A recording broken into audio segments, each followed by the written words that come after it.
5분에 1명꼴로 발병을 하고 15분에 1명이 사망한다는 말이 있는데 이게 사실입니까? 그렇죠. 엄청 흔합니다. 예. 머릿속 시한폭탄, 뇌졸중을 막아라. 뇌졸중 전문의 이승훈 교수님이십니다. 대학교 병원 신경과 교수 이승훈입니다. 전공은 뇌졸중을 맡고 있습니다. 이게 사실 그 뇌졸중이 말이죠. 그 젊으신 분들 가운데도 이 뇌졸중이 정확하게 뇌졸중이 뭔가에 대해서 좀 얘기를 해주십시오, 교수님. 예, 그러니까 뇌졸중이라는 말이 단어가 참 이상하죠. 그렇죠. 예. 그러니까 뇌졸이 뭐 이렇게 쓰러진다라는 건지 중이라는 말로 끝나는 의학 질병명은 이거 하나밖에 없어요. 없습니까? 예, 이거 하나밖에 없어요. 그런데 이제 뇌졸증이라고 헷갈리시는 분들이 많은데 뇌졸은 졸지에, 뭐 갑자기. 중은 약간 뭐 적중한다, 뭐 이런 의미할 때 타격을 받는다, 때린다 이런 뜻이거든요. 그래서 뇌가 갑자기 타격을 받는 병이다라는 뜻입니다. 뇌가 갑자기 타격을 받는 병이 뇌졸중이군요. 네네. 그러니까 오늘 저희가 이제 그 주제가 살면서 만나고 싶지 않은. 그러니까 진짜 만나고 싶다고 해서 보는 줄 알았는데. 오늘 저희가 그러니까 특집이 교수님 죄송해요. 오늘 만나고 싶지 않은 교수님은 사실은 이게 진짜 계셔야 되는 분이고 이게 그러니까 뇌경색, 뇌출혈 이게 다 뇌졸중에 포함이 되는 겁니까? 예, 뇌졸중을 두 가지로 나눌 수가 있고요. 혈관이 갑자기 막혀서 뇌의 일부분이 죽는 바람에 생기는 걸 뇌경색, 혈관이 갑자기 터져서 생기는 걸 뇌출혈, 둘을 합쳐서 뇌졸중이라고 하고요. 두 가지만 있습니다. 이게 저 드라마 속에서나 이렇게 가끔 뒷목을 잡으시는 게 이게 좀 약간 아니 이것들이 정말 여보 괜찮아? 이까 이게 뭔데? 누가 읽어줘? 어머 왜 이래? 예, 그거는 아닌 경우가 많죠, 사실은. 아니에요? 예, 예. 드라마는 너무 많이 남용되죠, 사실은. 왜냐면 사실 저도 부끄럽지만 용기 내서 얘기해봅니다. 저는 사실 선생님한테 되게 뵙고 싶었거든요. 아 그래요? 네, 저는 병명이 있어요, 제가. 뭐가 있습니까? 3년 전에 받은 소견이거든요. 뭡니까? 네. 뇌경동맥 예. 눈분절에 예. 뇌경동맥 눈분절에 이게 꽈리형으로 이렇게 좀 부풀어져 예, 있거든요. 뇌동맥류라고 하는 거고요. 뇌출혈을 이제 둘로 나눌 수가 있습니다. 뇌 안에서 터지는 뇌출혈, 뇌실질출혈. 그다음에 뇌 바깥에 있는 큰 동맥이 터지는 걸 지주막하 출혈이라고 합니다. 근데 이 뇌동맥류가 지주막하 출혈의 가장 큰 원인이죠. 혈관벽이 좀 약해지면서 풍선처럼 이렇게 부풀어 오른 거를 맞아요. 동맥류, 동맥꽈리 그렇게 부릅니다. 네, 근데 맞아요, 그게 맞아요. 이제 부풀어온 채로 끝나는 게 아니고 나이가 들면서 이렇게 파열될 수가 있는데 평상시 건강검진에서 그게 발견되면 그걸 미리 폐쇄하는 시술이나 수술을 권장하기도 합니다. 너무 무서웠던 게 저한테 뭐라고 얘기를 하시냐면 진짜 진지하게 그러시는 거예요. 지금 조세호 씨가 갑자기 나가서 걷다가 갑자기 쓰러져도 이상하지 않을 병이다 이렇게 말씀을 하시더라고요. 네네. 이것뿐 아니라 모든 뇌졸중은 갑자기 발생하는 게 아주 특징이죠. 동맥류는 굉장히 또 위험할 수 있는 거고 터지지 않으면 그대로 사는데 파열되면 사망할 수 있거든요. 그러니까요. 그러니까 그걸 가만히 뒀을 때 대가가 굉장히 참혹하죠, 사실. 이게 근데 그 뇌졸중 참 이게 뭐 질병이라는 게 워낙 원인이 다양하기 때문에 근데 이게 왜 생기는 겁니까 이게? 동맥경화증이라는 것 때문에 생기는데 혈관 안에 지질이 쌓여서 혈관벽이 지저분해지고 안쪽으로 파고드는 그 혈관이 좁아지는 현상을 이제 동맥경화라고 하는데요. 동맥경화도 갑자기 생기는 게 아니라 여러 위험 요인들이 조절되지 않고 몸에 오랫동안 축적될 때 생깁니다. 그 대표적인 요인들이 고혈압, 당뇨, 고지혈증, 담배, 술은 조금 애매하지만 저희들이 환자분들에게 이 5가지를 가장 기본적으로 얘기를 하죠. 고혈압이나 당뇨, 고지혈증이 잘 조절되지 않은 채로 5년, 10년, 길게 20년까지 가게 되면 몸 혈관 전체가 이제 동맥경화들이 진행되게 되는데 그 중에서 뇌동맥이 심해서 갑자기 그 혈관이 막히거나 한 일이 생길 때 그때 뇌경색이 오는 거죠. 그러니까 음식 관련 그리고 건강 관리 이게 네. 굉장히 좀 중요하다는 얘기군요.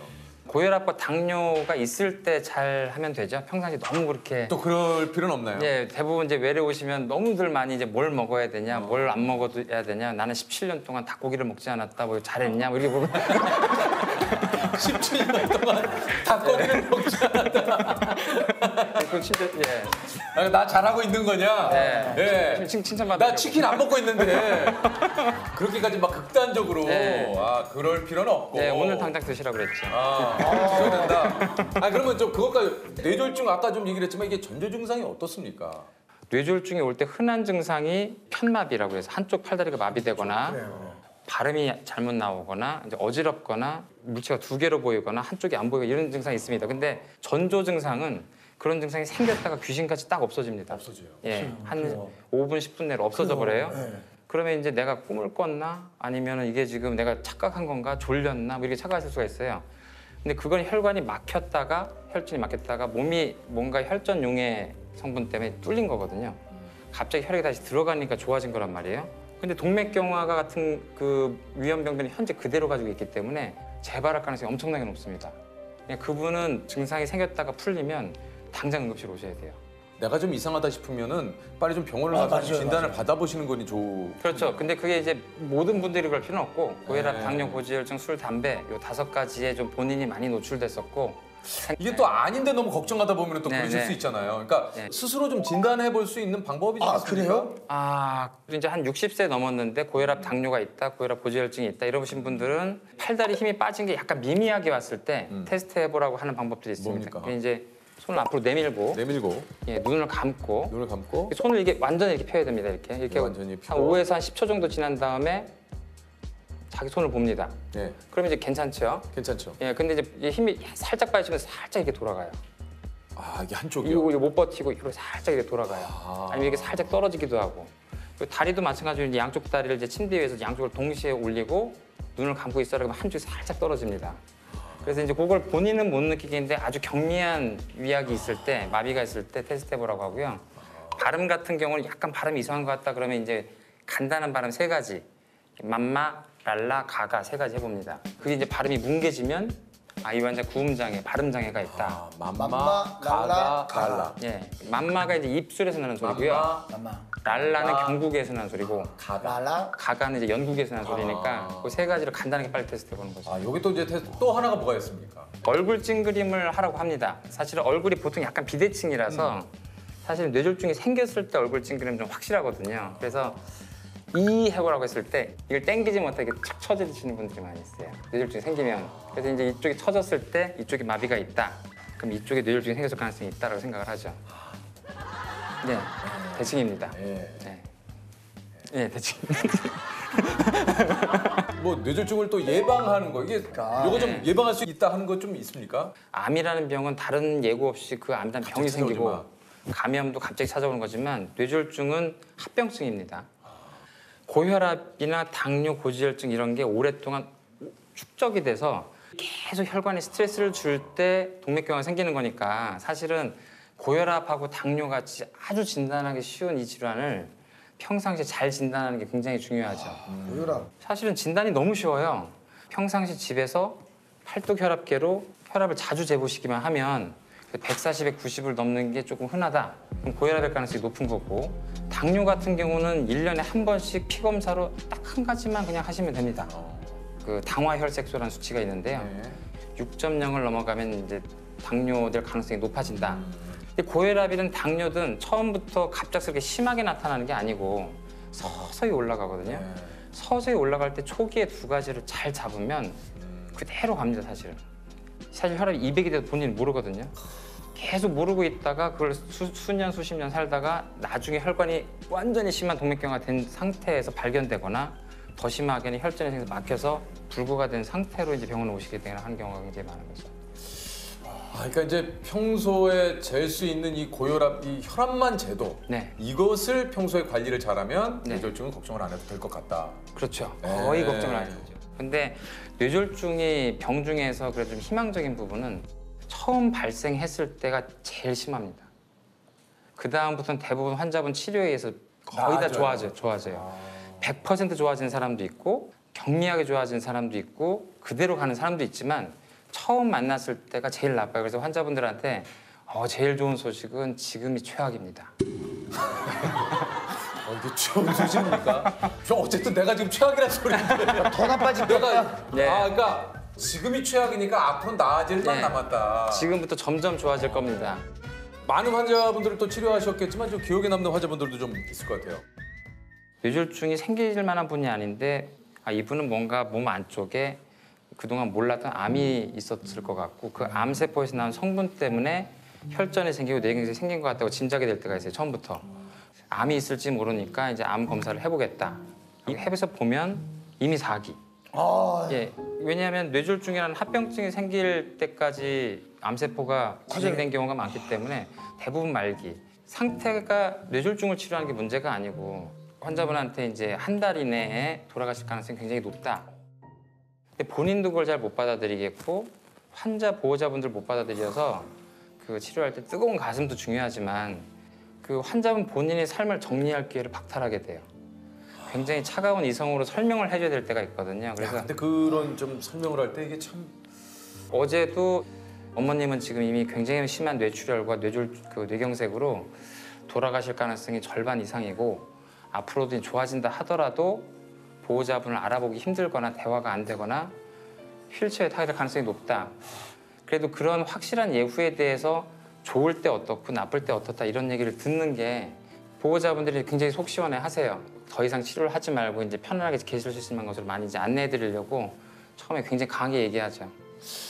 근데 이게 사실 이게 받아들이기가 참 쉽지가 않을 것 같아요. 특히 가족분들이 사실은 저 같은 경우도 이제 아버지가 백혈병으로 돌아가셨기 때문에 치료를 너무 고집하다가 5개월 동안 투병하시다가 그냥 돌아가셨거든요. 그 당시 이 정도 상태에서는 평균 한 5년 정도 사니까 그 사이에 백혈병이 재발할 거다. 근데 2개월 만에 재발했어요. 제가 그때 전공이 3년 차였는데 빈혈을 내가 진단을 못하다니 눈만 까봐도 되는데 이게 집에서 아버지라고 진찰도 안 한 거예요. 어지럽다는데 괜찮아 이런 거죠. 그러니까 나중에 보고 응급실에서 아버지 눈을 까고 제가 깜짝 놀랐어요. 너무 낮아서 헤모글로빈 수치가 너무 낮아서 굉장히 부끄럽더라고요. 항암 치료하고 조금 관해됐다가 다시 이제 암세포가 나오고 또 암세포가 나오고 이랬던 거였죠. 이제 포기하고 아버지가 이제 삶을 정리할 수 있게 자세히 지금 상황을 설명하고 그때 그래도 아버지랑 대화할 수가 있었거든요. 이제 어머니 그걸 도저히 받아들이지 못하시고 그러다 보니까 그대로 끌려가서 아버지가 본인 상황도 모른 채 나중에 혼수 상태가 되고 돌아가셨어요. 병이 악화되는 과정에서 자기가 어떤 상태고 어떻게 악화되고 있는지 제대로 설명을 들어본 적이 없는 거예요. 그럼 아버지는 자기가 좋아지는 줄 알고 웃었다가 이러다가 착각을 하고 돌아가신 거죠. 내 몸이니까 내가 결정을 할게. 그 말이라도 스스로 할 수 있게 다 정보를 줘야 되는데 우리가 정보를 다 막은 거죠. 듣지 못하게. 우리가 다 듣고 그리고 우리가 판단해서 얘기를 하고 자기가 가진 병도 끝까지 다 알 권리가 있다고 생각해요. 환자는. 아버지의 그런 병과 관련된 기억은 앞으로 환자를 만날 때 어떻게 해야 되는지에 있어서 굉장히 중요한 교훈을 준 케이스라고 생각해서 항상 곱씹어보죠. 나를 만나지 않으려면 지금 당장 이것을 해라 하는 게 나를 만나지 네. 않으려면 지금 당장 이걸 내라. 뭡니까? 1번은 담배를 끊어라. 끊어라. 시작도 하지 말고 피고 있으면 당장 끊어라. 정말. 피지 마라. 저도 끊었지만 백해무익입니다. 백해무익이고 진짜 시작하지 않은 게 제일 좋아요. 네. 담배는 진짜. 두 번째는 고혈압이나 당뇨에 대한 두려움을 떨쳐라. 고혈압으로 태어나는 사람은 거의 없어요. 당뇨로 태어나는 사람은 거의 없고 나이가 들면서 걸리게 되는 건데 두려워해서 진단을 회피하고 먹어야 될 약을 안 먹는 게 훨씬 더 병을 크게 만드는 거예요. 그러니까 1년에 한 번 정도 검사를 하고 초기일 때 빨리 잡으면 그 병이 동맥경화를 안 일으키고 뇌졸중도 안 일으키게 됩니다. 제가 하나만 물어봐도 됩니까? 네네. 진짜 많은 분들이 좀 궁금해할 수도 있는데 선생님은 평소에 뭘 챙겨 드세요? 이거 중요하네. 네. 네. 선생님이 챙겨 드시는 게 뭘까? 교수님이 뭘 네. 좀 챙겨 드시는 게 좀 있냐? 예, 저는 일단 고혈압이 있어요. 제가 어머니 쪽을 닮았는데 그 목에 쪽이 굉장히 심한 심근경색 굉장히 많습니다. 그래서 저는 어릴 때부터 이제 체중 굉장히 찔 수 있고 혈압과 당뇨, 고지혈증 이거는 반드시 생기겠구나라고 이렇게 하고 있어서 한 대여섯 가지를 이제 챙겨 먹는데요. 아유. 아침에 일어나면 혈압약과 고지혈증약을 반드시 먹습니다. 그게 제일 저를 챙기는 거죠. 아침에 일어나자마자 그거 예, 그것부터 챙깁니다. 스스로 제가 진단한 병은 한 20개쯤 됩니다, 몸에. 내 스스로. 예, 20개쯤 되는데 그중에 약을 꼭 먹어야 되겠다고 생각한 게 한 4-5가지 정도 있는 거죠. 대학교 끝나고 과를 정할 때 손을 많이 좀 떨고 있었어요. 수전증이 좀 있었는데 그래서 이 떠는 것 때문에 나는 외과를 못 하겠구나 하고서 이 증상 때문에 외과 전체를 포기했었거든요. 정말 뭐 내가 괜히 가서 그쪽에 폐를 끼치면 안 되지라고 생각을 했는데 나중에 신경 빠져 약 하나 먹으니까 없어지더라고요.